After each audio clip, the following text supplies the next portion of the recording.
તેમની તબિયત ખૂબ જ નાજુક બતાવવામાં આવી રહી હતી અને હવે જે માહિતી પ્રાપ્ત થઈ રહી છે પૂર્વ પીએમ મનમોહન સિંહ તેમનું નિધન થઈ ચૂક્યું છે।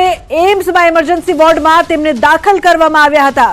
ખૂબ જ મોટા એક નેતા, એક મૃદુલ સ્વભાવના પૂર્વ પીએમ તરીકે હંમેશા તેમને યાદ રાખવામાં આવશે। ખૂબ જ મોટા અર્થશાસ્ત્રી પણ રહી ચૂક્યા છે। મનમોહન સિંહનું નિધન થયું છે તેવી માહિતી હાલ પ્રાપ્ત થઈ રહી છે। મહત્વપૂર્ણ સમાચાર, પૂર્વ પીએમ મનમોહન સિંહનું નિધન થઈ ચૂક્યું છે। એમ્સના ઇમરજન્સી વોર્ડમાં તેમને દાખલ કરવામાં આવ્યા હતા। તેમની તબિયત લથડતા એમ્સમાં દાખલ કરાયા હતા। તો અમિત ચાવડા જોડાયા છે ફોન લાઈન પર। અમિત ચાવડાજી, જે પ્રકારથી પૂર્વ પીએમ મનમોહન સિંહના નિધનના સમાચાર પ્રાપ્ત થઈ રહ્યા છે, શું કહેશો? પૂર્વ વડાપ્રધાન મનમોહનસિંહના નિધનના સમાચાર જાણી ખૂબ જ આઘાતની લાગણી અનુભવું છું અને ભારત દેશે નહીં સમગ્ર વિશ્વએ એક ઉમદા રાજનીતિક પુરુષ સાથે સાથે એક ઉમદા અને વિદ્વાન અર્થશાસ્ત્રી અને જેણે સાચા અર્થમાં ભારતને આર્થિક મંદીમાંથી ઉગારવાનું અનેક વખત કામ કર્યું। દેશમાં જે વૈશ્વિકરણની શરૂઆત થઈ, વેપાર ધંધા, વિદેશ નીતિ, બધા જ ક્ષેત્રે એમનું જે વિદ્વતા હતી, એમનું જે શાસનની કુશળતા હતી, એવા એક ઉમદા રાજનેતા આપણે ગુમાવ્યા છે। એમના શાસનકાળમાં આપણે સૌ જાણીએ છીએ કે અનેક એવા કાયદા બન્યા, right to education, right to information, right to food, right to employment, રોજગાર અધિકારનો કાયદો, આવા અનેક સામાન્ય લોકોને અધિકાર આપતા, તાકાત આપતા કાયદાઓ એમના શાસનકાળમાં બન્યા। આજે એમના જવાથી સમગ્ર ભારત દેશને અને કોંગ્રેસ પક્ષને ના પૂરી શકાય એવી ખોટ પડી છે। ત્યારે પરમ કૃપાળુ પરમાત્માને પ્રાર્થના કરીએ કે એમની પવિત્ર આત્માને શાંતિ અર્પે। અમારા સૌ કોંગ્રેસ પરિવાર તરફથી શ્રદ્ધાંજલિ પાઠવીશ। બિલકુલ અમિતજી, જે પ્રકારથી ખૂબ જ તેમનો એક સ્વભાવ પણ આપણે જોયો હોય તો ખૂબ જ મૃદુલ સ્વભાવના હતા। કોઈ પણ વાર તેમના ચહેરા પર હંમેશા જે સ્મિત જોવા મળતું હતું, કોઈ પણ વાર રાજકીય વાતો હોય પરંતુ હંમેશા પોતાના મૃદુલ સ્વભાવના કારણે પણ તેઓ જાણીતા હતા। કોઈ એવી વાત અત્યારે આપને યાદ આવી રહી હોય એમની?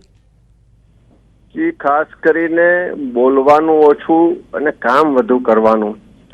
કોઈ ગમે તેટલી ટીકા કરે, ગમે તેટલો આક્ષેપ કરે, પણ ખૂબ જ વિનમ્રતાથી પોતાનું કામ કરતા જવાનું અને કોઈના આક્ષેપો, કોઈના આરોપો જે પણ મૂકે એનો જવાબ એમણે કામથી, પોતાના શાસનથી અને પ્રામાણિકતાથી આપ્યો છે। આજે પણ એક પણ વ્યક્તિ એમના કાર્યકાળ દરમિયાન એમની પર કોઈ પણ અપ્રામાણિકતાના કે ભ્રષ્ટાચારનો આક્ષેપ ના કરી શકે ને એક ઓછું બોલવું પણ વધારે કામ કરવા વાળું એ નેતૃત્વ વ્યક્તિત્વ હતું।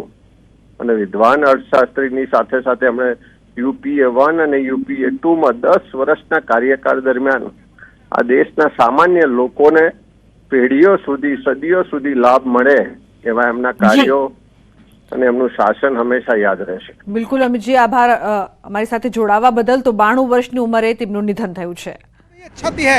देखिए, प्रधानमंत्री नरेंद्र मोदी जी ने भी कई बार ये कहा था कि मनमोहन सिंह एक ऐसे अर्थशास्त्री हैं, उनसे मिल करके और आर्थिक नीतियों पर उनसे चर्चा करके एक इंसाइट मिलता है।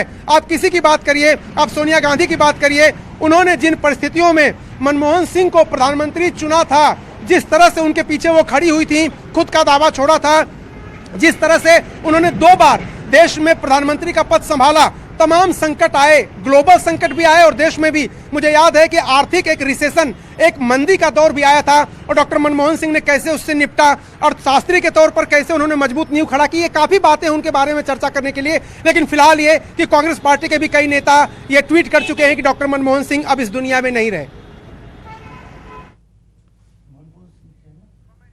તો એક બાદ એક જે પ્રકારથી પ્રતિક્રિયાઓ પણ સામે આવી રહી છે, રોબર્ટ વાડ્રાના હવાલાથી પણ આ ખબર સૌથી પહેલા સામે આવી। પૂર્વ પીએમ મનમોહન સિંહનું નિધન થઈ ગયું છે। કોંગ્રેસના ખૂબ જ એક મોટા નેતા હોવાની સાથે પૂર્વ પીએમ હોવાની સાથે એક મોટા અર્થશાસ્ત્રી પણ તેઓ રહી ચૂક્યા છે। ખૂબ જ મૃદુલ સ્વભાવ તેમનો રહ્યો છે। એમ્સના ઇમરજન્સી વોર્ડમાં તેમને દાખલ કરવામાં આવ્યા હતા। તેમની તબિયત ખૂબ જ નાજુક બતાવવામાં આવી રહી હતી।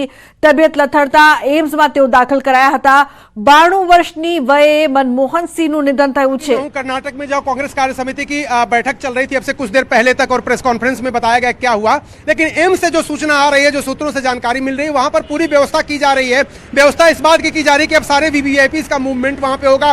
भारत के पूर्व प्रधानमंत्री को श्रद्धांजलि अर्पित करने के लिए बड़े बड़े लोग वहां पर पहुंचेंगे। जब आधिकारिक रूप से कांग्रेस पार्टी ने भी, सलमान खुर्शीद ने भी, रॉबर्ट वाड्रा ने, सबने ये ट्वीट कर दिया है कि भारत के पूर्व प्रधानमंत्री डॉक्टर मनमोहन सिंह अब इस दुनिया में नहीं रहे, तो जहां वीवीआईपी का वहां पर रेला लगने वाला है, लोग जाने वाले हैं।